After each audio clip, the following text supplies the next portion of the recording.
Shalom, selamat pagi saudara yang terkasih dalam Tuhan. Kita berjumpa lagi dalam Ark of Worship Morning Devotion pagi hari ini. Saya sangat antusias, bersyukur karena Tuhan itu begitu baik dalam kehidupan saya dan saudara. Karena hari ini kita masih ada, itu semua karena anugerah Tuhan. Mari kita bersyukur, tundukkan kepalamu, kita berdoa. Terima kasih Tuhan, Kau Tuhan yang dahsyat dan ajaib. Kasih setiamu, kebaikan-Mu sungguh nyata di dalam kehidupan kami dan kami bersyukur Tuhan untuk hari ini. Kami mau mengawali hari ini dengan kebenaran firman-Mu yang akan membuat kami hidup dalam sukacita dan anugerah yang dari Tuhan. Buka hati kami ya Roh Kudus, apa yang Tuhan mau untuk kami kerjakan. Kami bersyukur di dalam nama Tuhan Yesus kami berdoa. Amin. Bapak Ibu Saudara yang terkasih dalam Tuhan, hari ini kita sampai di Amsal pasal 2, saya akan membacakan dari Amsal 2 ayat 10 sampai 12. Dikatakan demikian, karena hikmat akan masuk ke dalam hatimu dan pengetahuan akan menyenangkan jiwamu. Kebijaksanaan akan memelihara engkau, kepandaian akan menjaga engkau, supaya engkau terlepas dari jalan yang jahat, dari orang yang mengucapkan tipu muslihat. Saudara terkasih dalam Tuhan, penipuan digital atau penipuan online sekarang ini begitu marak terjadi di sekitar kehidupan kita. Apalagi saat ini semua aktivitas dilakukan secara online. Kita bisa berkata bahwa semua dilakukan secara online, baik itu bekerja, belajar, belanja sekalipun, bahkan transaksi perbankan kita juga bisa lakukan secara online. Bahkan investasi pun kita juga bisa kerjakan secara online. Semuanya dilakukan secara online. Nah, para penipu menggunakan hal ini sebagai sebuah kesempatan untuk melakukan aksinya, melakukan penipuan bagi orang-orang yang bisa ditipu. Nah saudara, bagaimana penipu meraup keuntungan? Dengan cara yang mudah, tanpa mempedulikan perasaan, tanpa mempedulikan kerugian yang dialami oleh para korban. Penipuan menggunakan data milik orang lain. Penipuan bisa dilakukan menggunakan pesan WhatsApp. Penipuan bisa dilakukan lewat email. Bahkan menggunakan atas nama bank dengan sangat rapi. Dan makin hari penipuan makin dilakukan dengan cara yang rapi sampai kita tidak tahu dan kita terkecoh bahwa itu sebuah penipuan yang mengakibatkan kita mengalami kerugian yang besar.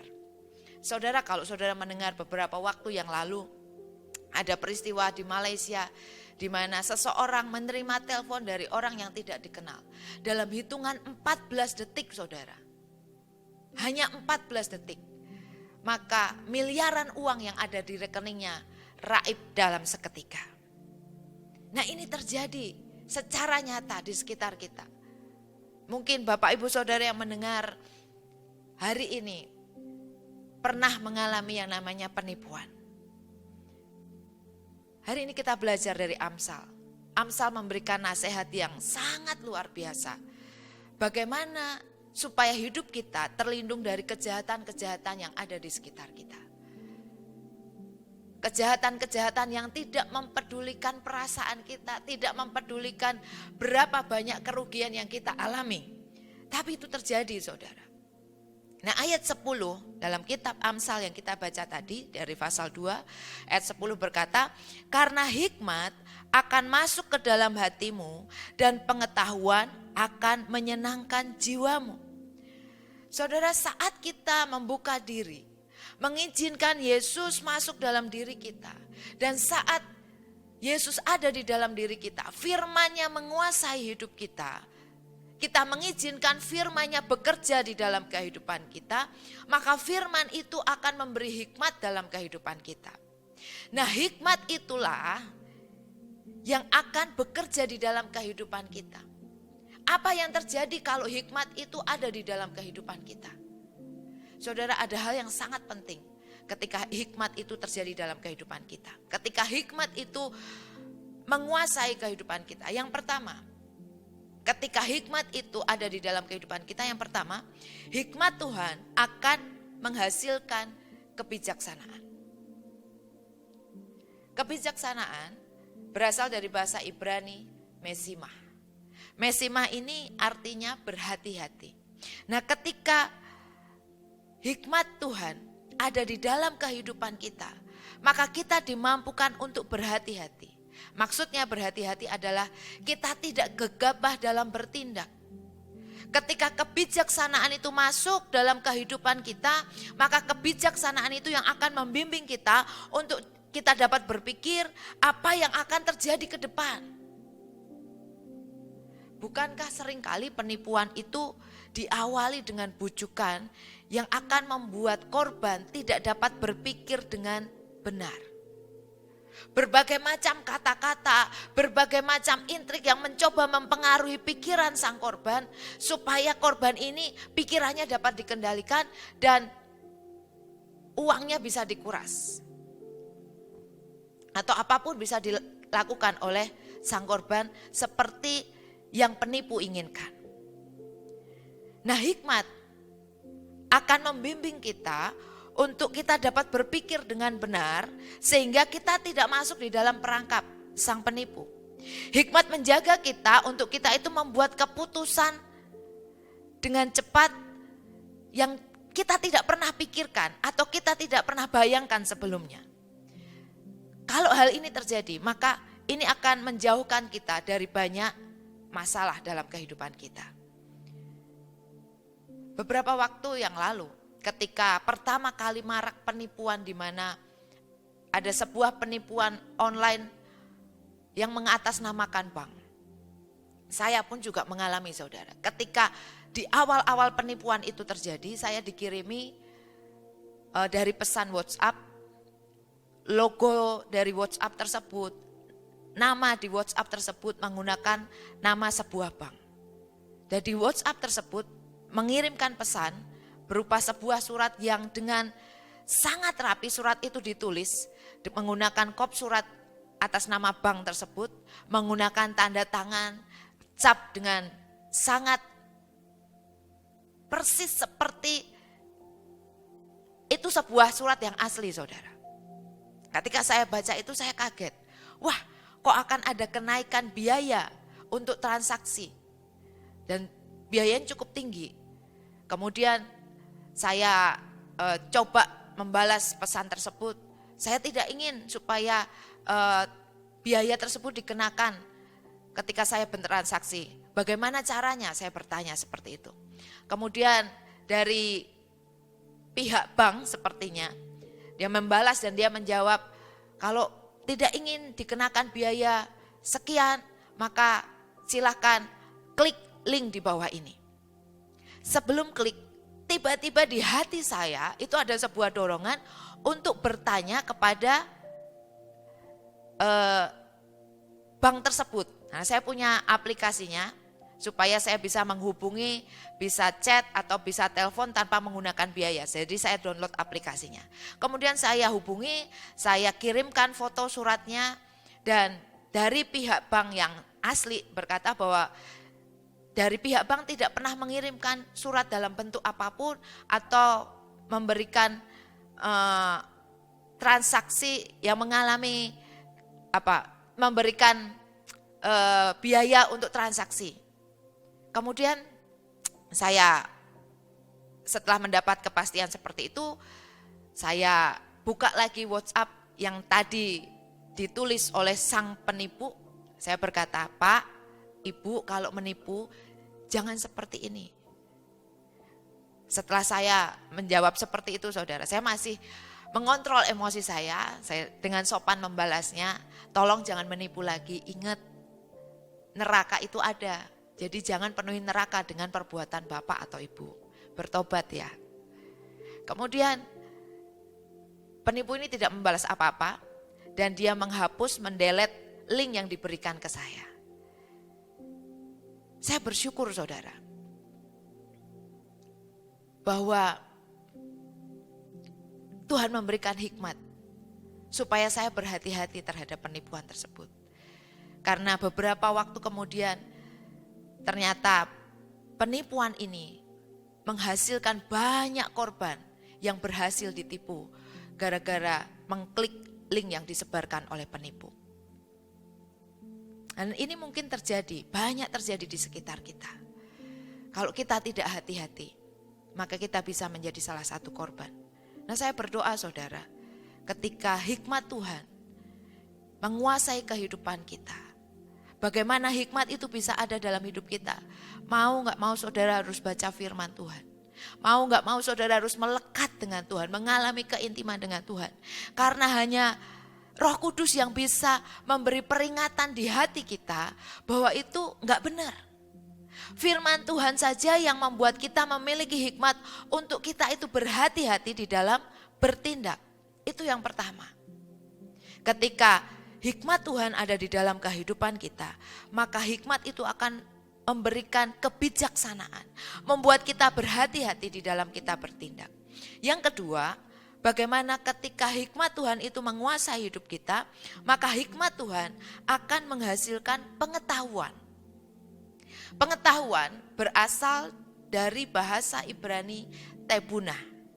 Kata tebunah ini mengacu kepada orang yang memiliki wawasan. Ketika hikmat Tuhan ada di dalam hidup kita, maka kita memiliki ketajaman dari cara pandang Tuhan.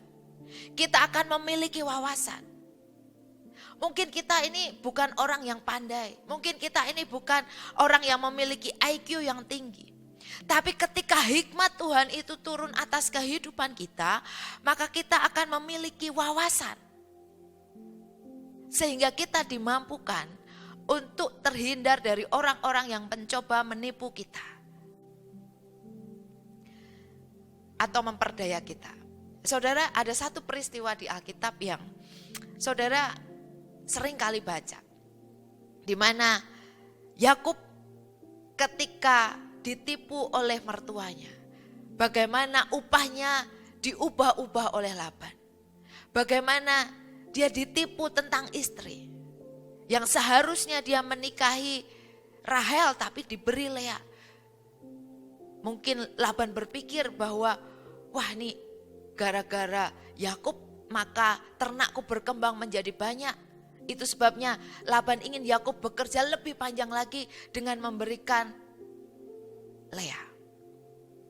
Ketika ini terjadi dalam hidup Yakub, apa yang dilakukan Yakub? Yakub bernegosiasi dengan Laban. Dia berkata, izinkan aku untuk mengambil domba yang berbintik-bintik, yang bercoreng-coreng, itu menjadi bagianku. Karena Yakub menyadari bahwa upahnya sudah diubah-ubah oleh Laban. Nah, ketika Yakub ingin bahwa domba yang berbelang-belang, yang berbintik-bintik itu menjadi bagiannya, dia bisa loh melakukan apa yang orang lain tidak pikirkan. Dia mengambil dahan hijau dari pohon hawar, pohon badam dan pohon berangan, dikupas dahan-dahan itu sehingga berbelang-belang, sampai yang putih kelihatan. Jadi ketika ada kambing yang sedang minum, dan kambing itu adalah kambing yang kuat, dia letakkan dahan yang sudah dikupas itu di dekat kambing tersebut. Dan ketika kambing itu melihat dan melakukan perkawinan dengan kambing yang betina, maka kambing yang dihasilkan adalah kambing yang berbelang-belang. Sehingga yang kuat, yang berbelang-belang itu menjadi bagiannya Yakub. Sementara kalau kambing itu adalah kambing yang lemah, Yakub tidak menaruh dahan yang berbelang-belang itu di dekat kambing tersebut. Saudara, bagaimana mungkin Yakub punya pikiran seperti ini, saudara? Bahkan sampai hari ini pun saya nggak tahu apakah ada penelitian ilmiah yang meneliti kenapa hal ini bisa terjadi. Di luar akal manusia, saudara. Tapi ini terjadi ketika hikmat Tuhan itu menghasilkan pengetahuan dalam kehidupan seseorang. Ketika hikmat itu ada di dalam seseorang, maka akan melahirkan yang namanya tebunah. Akan melahirkan yang namanya wawasan di dalam kehidupan kita. Dan saya percaya Saudara mungkin gak sadari ini terjadi dalam hidup saudara. Mungkin ketika saudara sedang wawancara dalam sebuah lowongan pekerjaan. Dan saudara bisa menjawab pertanyaan-pertanyaan yang dilontarkan ketika saudara diwawancara. Selesai wawancara saudara berkata, kok bisa ya aku tadi menjawab seperti itu. Saudara, itu namanya hikmat yang menghasilkan pengetahuan dalam hidup saudara.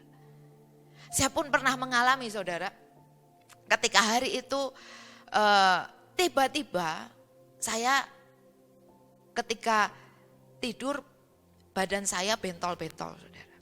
Saya sudah sembuh, tapi entah kenapa tiba-tiba malam itu bentol-bentol. Saya berpikir, Tuhan kok sudah sembuh tapi kenapa ini bentol-bentol lagi? Saya sudah mengalami mujizat loh Tuhan, tapi ini kenapa ini bentol-bentol lagi? Saya bertanya kepada Tuhan. Saya tidak mencari obat karena saya berpikir bahwa Tuhan sudah menyembuhkan saya. Tuhan sudah memberi mujizat. Dan saya kembalikan lagi ke Tuhan. Tuhan, kenapa ini? Apa yang harus saya lakukan? Saya teringat saudara tiba-tiba bahwa di kulkas saya punya satu botol multivitamin klorofil ya dari zat hijau daun. Nah, Roh Kudus itu mendorong saya untuk minum cairan itu. Kemudian saya keluar kamar, saya ambil, padahal itu cairan sebenarnya buat anak-anak saya, saudara.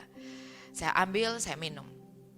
Kemudian setelah saya minum, saya baca di botol tersebut ada keterangan bahwa salah satunya bisa menyembuhkan alergi. Saya minum, selesai, saya tidur. Tidur pun saya masih garuk-garuk. Karena ngantuknya saya tertidur, saudara. Dan besok pagi ketika bangun, bentol-bentol saya hilang, saudara. Dan puji Tuhan, saya tidak mengalami bentol-bentol lagi sampai hari ini. Saya tidak mengalami gatal-gatal yang cukup hebat sampai hari ini. Ini pengetahuan, ini hikmat yang saya dapatkan ketika saya bertanya kepada Tuhan, apa yang harus saya lakukan? Saudara, Tuhan kita adalah Tuhan yang memiliki hikmat. Tuhan kita adalah yang perkataannya itu adalah hikmat di dalam kehidupan kita. Nah, kalau kita mengizinkan Tuhan bekerja dalam hidup kita, mengizinkan Tuhan bergerak dalam hidup kita, mengizinkan firman-Nya tinggal di dalam kehidupan kita, maka firman-Nya itu yang akan memberikan kita kebijaksanaan untuk kita itu berhati-hati dalam bertindak. Maka firman-Nya itu akan menghasilkan hikmat yang akan membuat kita memiliki pengetahuan sehingga kita memiliki wawasan yang luas. Yang orang lain berkata, ini mah orang bodoh, gak mungkin lah. Tapi kalau hikmat Tuhan menyertai kita saudara, maka apa yang dianggap bodoh oleh dunia, itu akan dibalikan oleh Tuhan. Dan kita akan memiliki kemampuan, kita memiliki wawasan yang dapat mengalahkan dunia. Ini adalah dampak dari hikmat yang ada di dalam kehidupan kita. Yosua pasal 1 ayat yang ke-8 berkata demikian. Yosua pasal 1 ayat yang ke-8. Janganlah engkau lupa memperkatakan kitab Taurat ini, tetapi renungkanlah itu siang dan malam, supaya engkau bertindak hati-hati sesuai dengan segala yang tertulis di dalamnya. Sebab dengan demikian perjalananmu akan berhasil dan engkau akan beruntung. Saudara, ketika kita merenungkan firman itu siang dan malam, ketika firman itu kita perkatakan siang dan malam, artinya apa? Artinya bahwa ketika kita bangun tidur sampai kita kembali untuk beristirahat, kita membiarkan hidup kita sepenuhnya dikuasai oleh firman Tuhan, maka firman Tuhan itu akan menghasilkan kebijaksanaan yang membuat kita bersikap atau bertindak hati-hati. Maka firman itu yang akan membuat kita memiliki pengetahuan yang akan membuat kehidupan kita, Yosua pasal 1 ayat 8 berkata apa? Membuat perjalanan kita akan berhasil dan engkau akan beruntung. Kalau saudara ingin hidup saudara berhasil, kalau saudara ingin hidup saudara beruntung, Bukan karena beruntung, wah untung ada kamu loh, aku selamat. Wah untung loh, itu mobil gak nabrak, maka aku selamat. Bukan karena itu saudara. Saudara beruntung karena firman Tuhan yang menyertai hidup saudara. Saudara dapat terluput dari malapetaka atau orang-orang yang berniat jahat karena Tuhan menyertai dan melindungi saudara.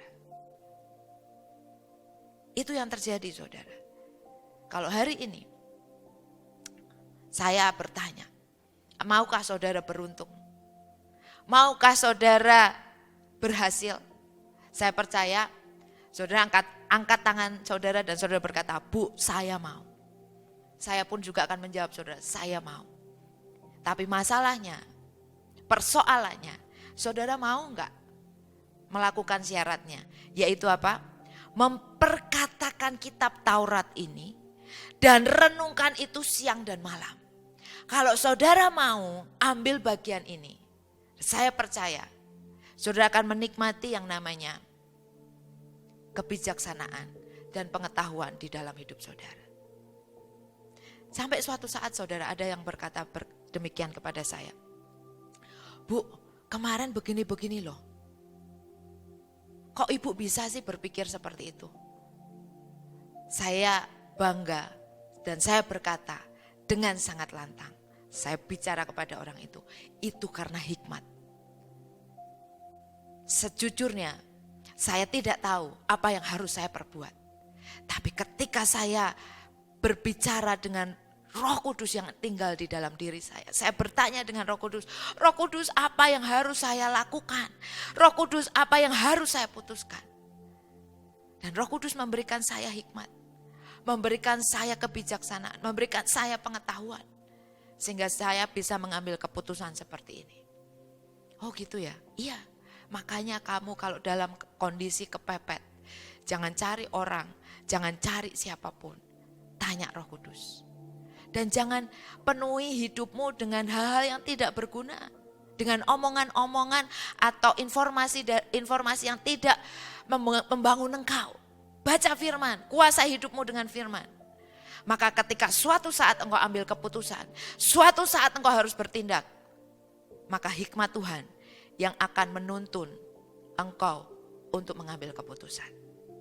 Saya berdoa, hidup saudara dipenuhi oleh firman Tuhan. Sehingga saudara terhindar dari penipuan, saudara terhindar dari tipu muslihat orang-orang yang hendak menjatuhkan saudara. Karena sepanjang hidup saudara, dari pagi sampai malam, bahkan sampai saudara tidur pun, saudara dikuasai oleh firman Tuhan. Hidup saudara sepenuhnya dikendalikan oleh Tuhan. Saya berdoa saudara menyerahkan diri saudara secara total kepada Tuhan dan mengizinkan Tuhan untuk mempengaruhi hidup saudara. Sehingga saudara memiliki hidup seperti yang Yosua pasal 1 ayat 8 katakan. Maka perjalananmu akan berhasil dan engkau akan beruntung. Amin. Seandainya hari ini kau berkata, Bu, aku pernah ditipu, aku pernah direndahkan orang, aku saat ini mengalami kerugian yang besar. Saudara, ayo balik ke Tuhan. Maka Tuhan yang akan memberikan engkau hikmat, apa yang harus engkau lakukan, apa yang harus engkau kerjakan, apa yang harus engkau perbuat. Bahkan Dia Tuhan yang tidak pernah meninggalkan kita sendiri. Kita tidak sendirian saudara. Kita tidak dibiarkan sendirian. Dia Allah yang menyertai kita dan Dia yang akan menyelesaikan di dalam kehidupan kita. Akui bahwa saudara pernah salah langkah. Akui bahwa saudara pernah bodoh di hadapan Tuhan. Tapi mari bangkit, jangan terpuruk. Izinkan Roh-Nya bekerja untuk menolong dan memimpin saudara. Jangan malas baca Alkitab, karena Alkitab atau firman Tuhan itu yang akan membuat perjalanan kita berhasil dan yang akan membuat kita beruntung. Amin. Tundukkan kepalamu, mari kita berdoa. Terima kasih Tuhan, kami bersyukur hari ini kami diberkati oleh firman Tuhan yang mengajar kami untuk kami memiliki hikmat yang dari Tuhan supaya perjalanan kami berhasil dan kami menjadi orang yang beruntung. Bukan karena kami hebat, bukan karena kami mampu, tetapi karena kami mengandalkan Tuhan dalam kehidupan kami. Kalau hari ini kami pernah ditipu oleh orang, Tuhan tolong kami. Tuhan bantu kami, sehingga kami dapat mengampuni orang yang menipu kami, dan Tuhan juga mencukupkan segala sesuatu, di mana begitu banyak yang kami alami, yang terjadi dalam kehidupan kami, sehingga penipuan itu membuat kami rugi. Tapi kami percaya kalau kami mengandalkan Tuhan, maka kerugian itu akan diberkati oleh Tuhan, dan kami boleh menjadi orang-orang yang diberkati oleh Tuhan. Terima kasih Tuhan, kami bersyukur Engkau memberkati bangsa dan negara kami. Engkau yang menyertai bangsa dan negara kami, dan bangsa kami diberkati oleh Tuhan dengan pemimpin yang takut akan Tuhan, dengan kondisi alam yang baik, dengan perekonomian yang baik.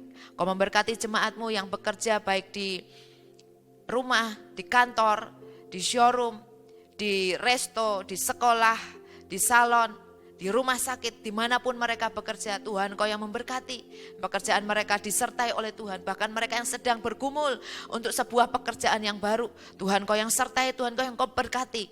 Mereka yang bergumul untuk sedang mau membuka usaha yang baru, Tuhan, Kau berikan hikmat, sehingga pekerjaan yang akan mereka lakukan diberkati oleh Tuhan.